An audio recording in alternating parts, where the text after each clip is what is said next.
Let's get educated. That's why we're here, to bring you the stories impacting K-12 classrooms and college campuses. It's time for a little education.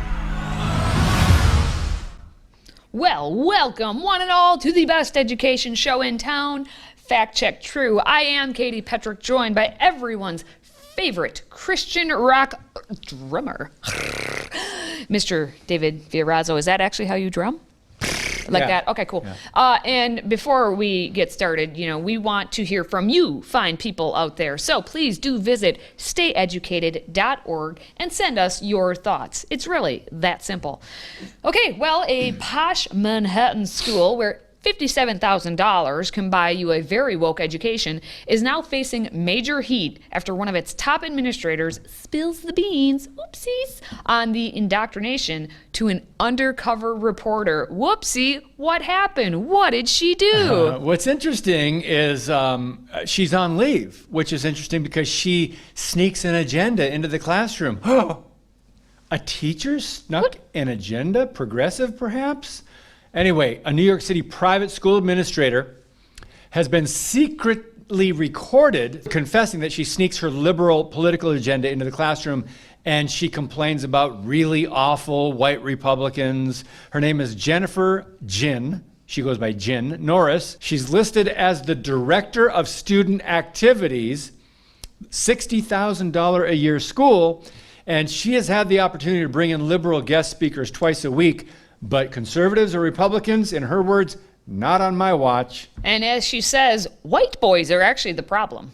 Unfortunately, it's the white boys who feel very entitled to express their opposite opinions and just push back. Well, there's a huge contingent of them that are just like horrible.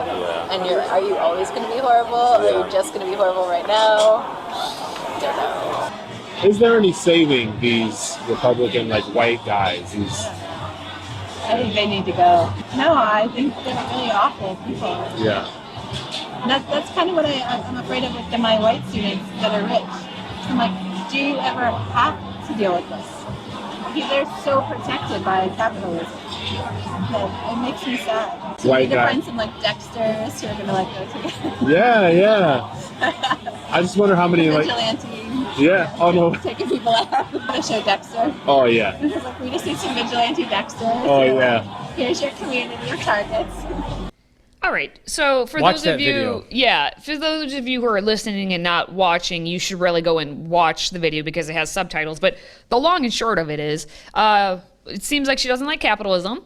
She doesn't like her white students, and white male students. Right. They're causing all the problems at this very rich, posh school. They're the ones who are awful, as she says. And then she likes the show Dexter, and she thinks that they need to have Dexters at her school because they're, vigilantes. But they need to go. But they need to go. Yes, they need to go. But she's at a school teaching your children. But wait. She's not teaching them. I'm sorry. She's creating activists out of them. There's always groups of teachers who are like, I want to do these things, but the administration just wouldn't let us. So we've been sneaking things in the cracks. People what now? It's like they don't, the administration was much more conservative than most of us. With my role, I give them all the art supplies. We make posters together. We have people go to every march. They get excused from classes. Which marches, they went to women's rights marches after Trump. They went to all the gun ones, the March for Our Lives. When it's fun too because if they do march out of school, because sometimes it's a political protest, and so we don't actually give them the grace period, but we do. We don't punish them, but if they do it, then they have to serve detention, and then during detention, we talk about social justice. So she recruits students to go to these marches, these radical marches, right? They go to the Women's March, and of course, this is pretty amazing. But anyway, I think there's another video, and then we'll comment on it. Do you encounter any of that here, parents or staff who are kind of conservative? Not really. I mean, it's a 300-year-old school. Yeah. So, clearly based on, white supremacy. And it was started in Trinity Church, which was built by slaves, and they're starting to grapple with the history of their school. But I think people know. I mean, as left as I am, Yeah. for sure, but it's definitely a school where conservatives would not feel comfortable. Yeah. So, Well, that's kind of good. yeah. And I just keep trying to like disrupt wherever I can. Yeah. And now that I'm in this position, I have so many opportunities to do that. See, here's the deal. Before, when you watch the first couple clips, you have to be saying to yourself, why is she teaching there? If she finds it to be so awful Right. and, these white male students and they're causing problems and, we need to have Dexter-like folk come out here to be vigilantes. But right at the end, again, if you are listening, please do go and watch the video, especially today, because you can see the subtitles. But she gives it away. She lets the cat out of the bag. And she says she's, farther left than other people are, or further left. And she's there to disrupt. Yep. She's there purposely. She went in knowing that this is supposedly, the white supremacist school and the history and all this. But she's like, this is exactly where I need to go to disrupt it and dismantle whatever it is that she thinks is happening at this school. Because otherwise, any other sane person, if they didn't agree with the values of the institution, would not go there. But hey, she's there to be her own vigilante. Maybe she's been watching way too much Dexter, clearly. But maybe she views herself as a Dexter. And of course, the school is going to launch an investigation into her comments. I and bet. we're not going to hold her breath on that. But I just want to quote the school quickly as part of this process. In conjunction with the work of our outside advisors, we will also review school protocols and practices that are in place to ensure that we are living up to our determination to build a more inclusive community. Katie, Trinity School. Yes. They sound so Yeah. beautiful statement, school. Yes, good job. Good job, school. Way to sugarcoat it. All right, still to come. 2 Texas moms are handed a bill for $1,200 after simply requesting to see which books were included in their children's school curriculum. That's next. Stay with us. If you have a smartphone, tablet, Roku, or Apple TV, consider downloading the FreedomProject Media app. It's 100% free and includes all of our weekly shows, plus lecture series, archive programs, and award-winning animated videos for families like the Presidential Minute, Battles of America, and Heroes of the West. Don't rely on the social media giants to keep you informed. Simply download the Freedom Project Media app from your app store and allow notifications. And we'll let you know when a new video is ready.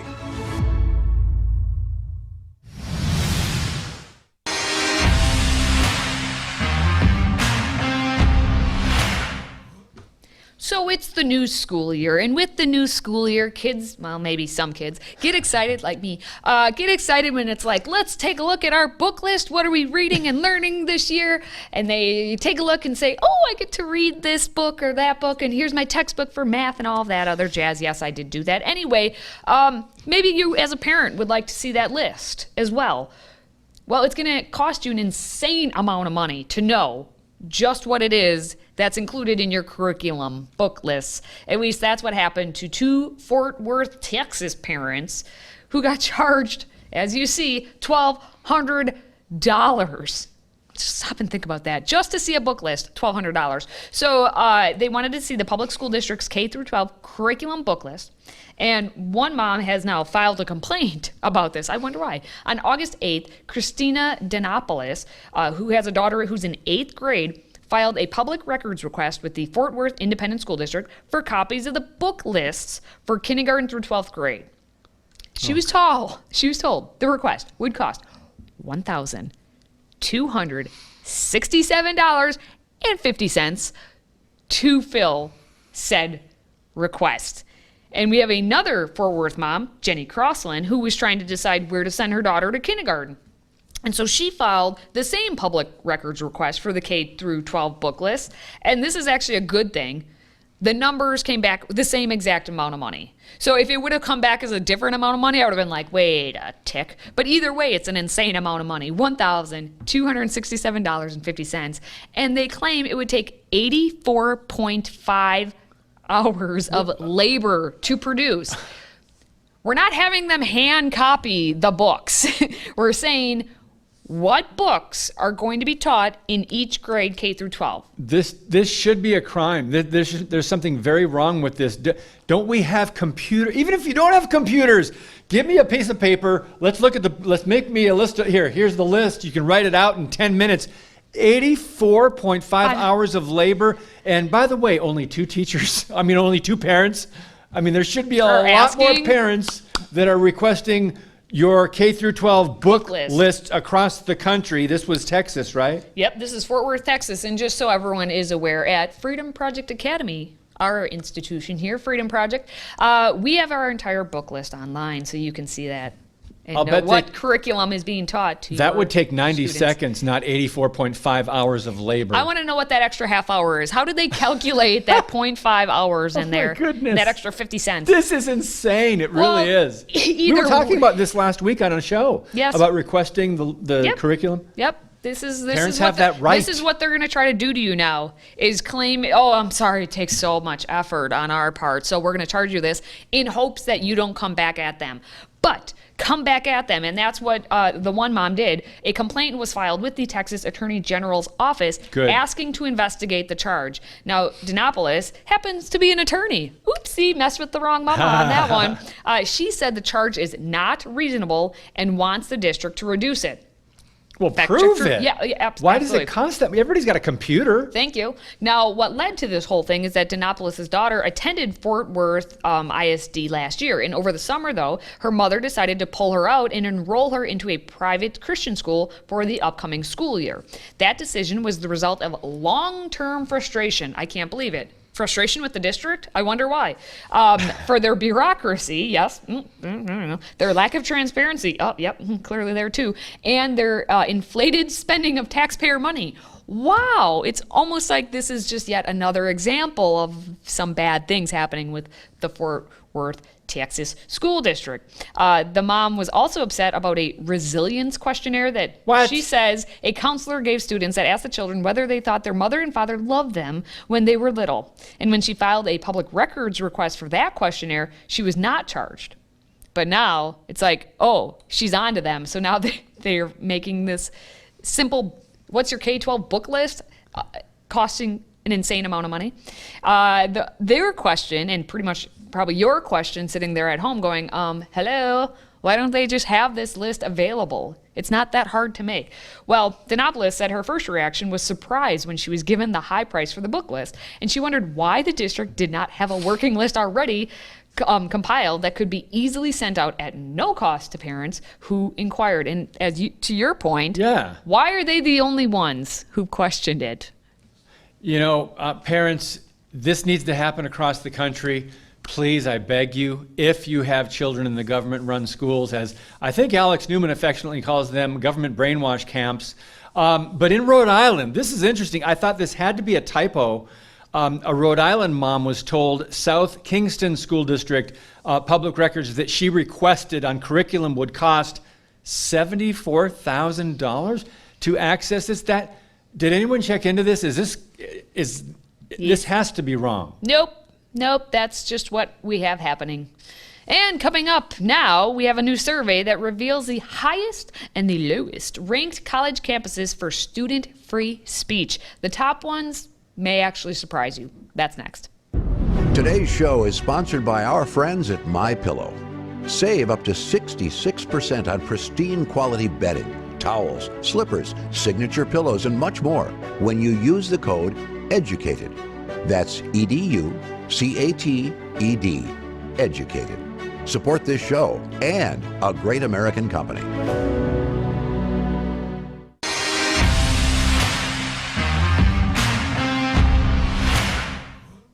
All right, well, we have new survey results that are out for the college rankings, specifically for student-free speech. David. Yes. Free speech, college campus. Why are we talking about this? We know who they discriminate against when it comes to speech, right? But it should be everyone should have free speech, so they should all be They should. tied for first. Yeah. However, what we have is the Foundation for Individual Rights and Expression, FIRE. We've talked about them numerous times. Check them out before sending your child or young adult, I guess then, to a university. They rank all the colleges. They put in instances and examples with the policies on every college campus as to whether students actually have freedom of speech. And they are a nonprofit civil liberties group. Go check them out. Well, they just released their annual report Well, I should've finding out that Columbia University is the worst, bottom of the barrel, Abysmal. ranking, yes, for student free speech. Now, Columbia is in the posh New York City. For all of us out here in the sticks, it's a private university. It's an Ivy, and hey, you know Barack Obama went there, Neil Gorsuch, George Stephanopoulos, and the one and only Art Garfunkel. They are all the Yeah. alums of the Columbia So University. when we say Columbia and abysmal when it comes to free speech, that means they only allow the leftist worldview. Just so you guys are clear on what abysmal when it comes to free speech rankings are, these colleges at the bottom, obviously their worldview is against, conservatives, Christians, Republicans. Yes, and that's actually the Abysmal. term they used is abysmal. Like that's FIRE's ranking word, not just us saying, hey, it's abysmal. Like, like that no, word. that's actually what they were ranked. Abysmal.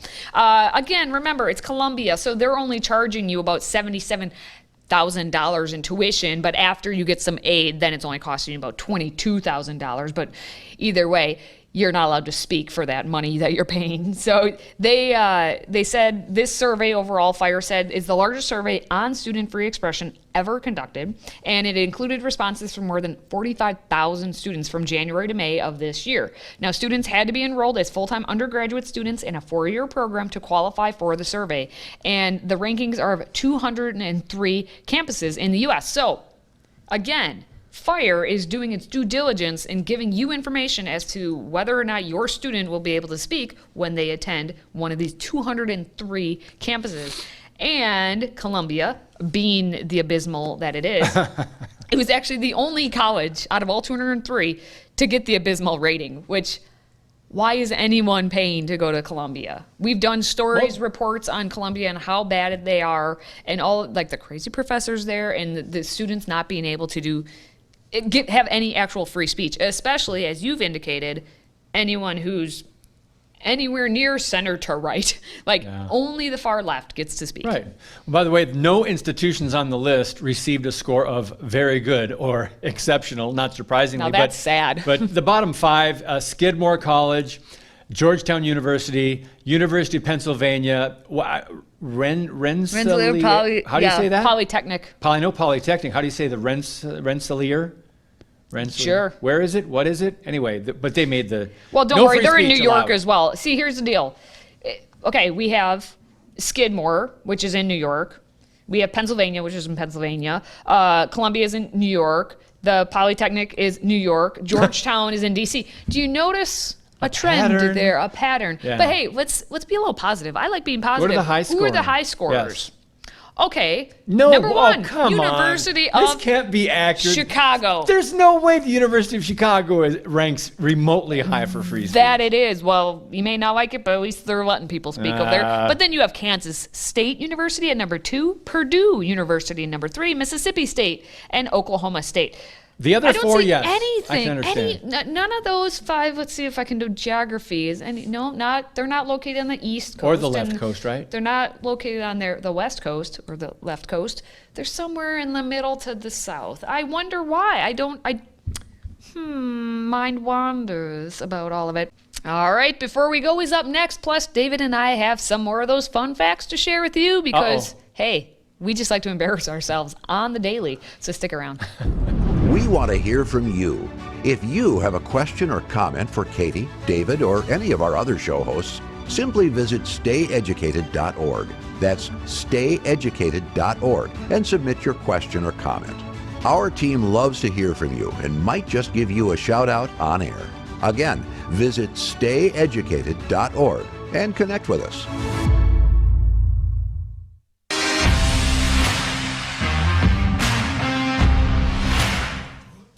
All right, before we go, we want to let our audience know that everyone's favorite race baiter, Nicole Hannah-Jones, will be teaching a course this fall at Howard University. Wow, the author of the highly criticized 1619 Project, released by the New York Times, is ironically teaching a course on the topic at Howard. The course undoubtedly will focus on retelling, editing, changing American history through the lens of slavery. Howard University's Center for Journalism, oh my goodness, you got to use that word loosely now, Journalism and Democracy, is also led by none other than Nicole Hannah-Jones, who says the purpose of the program is to promote, quote, historically informed, investigative journalism that, got to get my shovel out here, that meets with the urgency, the threats to our democracy, and for broader representation among the nation's investigative reporters. It sounds like a class you would maybe spend a little money on, or no? Or no. Or no. Or no. Waste of money, waste of time. I do like that there was a secondary professor listed, which makes me think that she's not even going to show up half the time, that the other person's actually going to be the one doing the teaching, and she's just on the docket because, she's a tenured professor. Well, let's move on to a much more entertaining and educational story as Texas mom Letitia Witherspoon has taken to social media with a hilarious public service announcement for all you parents that struggle with the dreaded school drop-off line. Watch this. All right, first thing first, put your kids on the passenger side of the car. All right, if you got multiple of them, teach them how to 1-2 step on out, slide, shuffle, whatever you got to do, get them out the car. 2, teach them how to hold the latch. All right, we're gonna be holding this latch. When we get about 3-4 cars out from our turn, they know what to do. All right. 3rd, stay with me. They should have their backpacks on in the car. It's okay. It's working on their posture. Let them sit up. They need to be ready to go. 4, y'all have got to stop getting out the car, opening the doors for them. Let them open their own damn door. They take too much time. And 5, most importantly, y'all, we are yielding. It's not a stop, it's a yield. We already going 5 miles per hour. We're going to reduce that thing down to about 3, but we're not coming down to 0. We are yield. It's a yield. It's a yield. It's not a stop. It's not a stop. This is a yield. She's right. You're only driving like half a mile an hour. Just jump on out, kids. Yeah, and the backpacks, when you backpacks on in the car, that helps good posture. Was that helpful advice, though, to drop off lines? I didn't realize that was a problem across the country. Yeah, apparently nowadays. See, I rode the bus, so there was no drop off line. I didn't know drop off line was a thing until like 5 years ago. But yeah, parents, maybe take a couple nuggets from what she said. Yeah. It couldn't hurt. All right, finally, let's wrap things up with everyone's favorite satire site, the Babylon Bee. Here are this week's top 5 Babylon Bee headlines. We've picked our favorite Babylon Bee headlines to see which one should be crowned Queen of the Hive. Numero uno. Let's start with this one. Powerless figurehead leader with no official responsibilities still alive. Number 2. Meghan Markle concerned Queen's death may yank her from spotlight for a few days. Number 3. Stacey Abrams announces that with a heavy heart, she will succeed Elizabeth II as Queen, Elizabeth II. Next, Gavin Newsom, now running ads in Florida and other states where people can still turn on their TVs. And finally, California government recommends purchasing a giant hamster wheel to charge your electric car. Katie, they're all very different this week. They're not the same theme. There's 2 themes there. You got Newsom and then you got the Queen. The first one, though, you have to understand, if you were just listening, that it says powerless figurehead leader with no official responsibility still alive. And then it's a picture of Joe Biden. So that's where the joke is. So if you understand, you have to have the visual there with that one. So that was but the Stacey Abrams one, and Meghan Markle, all the ones with the Queen. I'm going with the Queen. The Queen theme. The Queen. On the Babylon Bee. Thanks, guys. That's going to wrap it up for this segment. More to come next time, of course. All right. Before we let you go, David and I, again, want to find some ways to show you all the cool things that we have going on in our lives. What are our fun facts? What do we think is neato? Our history. Our history. Our 1619 project. So today, my fun fact for you, everyone, is that the Bee Gees are my favorite all-time You can group. tell by the way I use Hey, my... Sorry. hey, only Barry can get that high falsetto That's- oh my on goodness. point. Anyway, the Bee Gees are my favorite group, and Morris, actually, is my favorite out of all of the Brothers Gibb. And that's Wow. Andy included, even though Andy is Really? not a member of the Bee Gees because he was much younger than them, but he did obviously play with them. But anyway, of the actual brothers, twins, Robin and Morris, and then Barry, 6 years older than them, Morris is my favorite. I just actually saw a Bee Gees concert that was from, I don't know what year it so was. jealous. Wait. When all three of them were still alive. Was it a recording, a DVD? I think Did so. you come into my house and steal my DVD collection No, of them that I, no. yes, do have of live concerts of them? I mean, they Great. hit it. I Great. mean, they already had some hits, but then Saturday Night Fever came along. And that's when, I know, that's when they catapulted. But Staying alive, baby.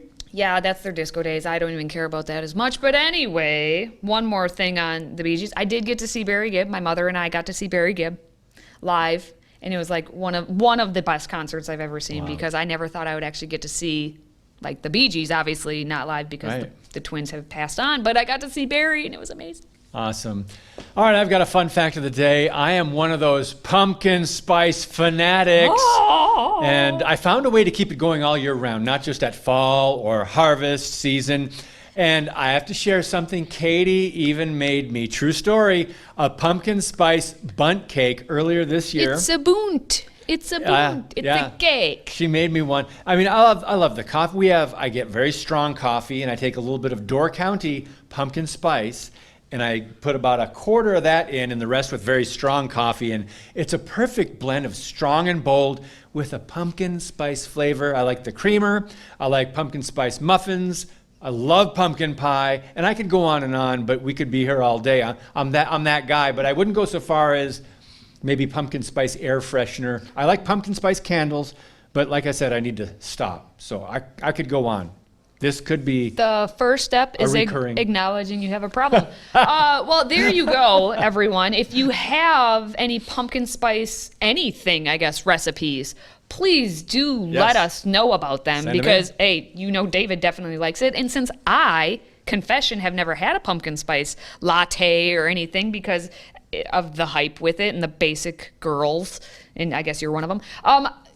So I've never tried it. So please send us recipes. Maybe I can try one of the recipes that you suggest. I will even make it and I will give you feedback on it. We will give you feedback. But please go do that by Yes. visiting stayeducated.org.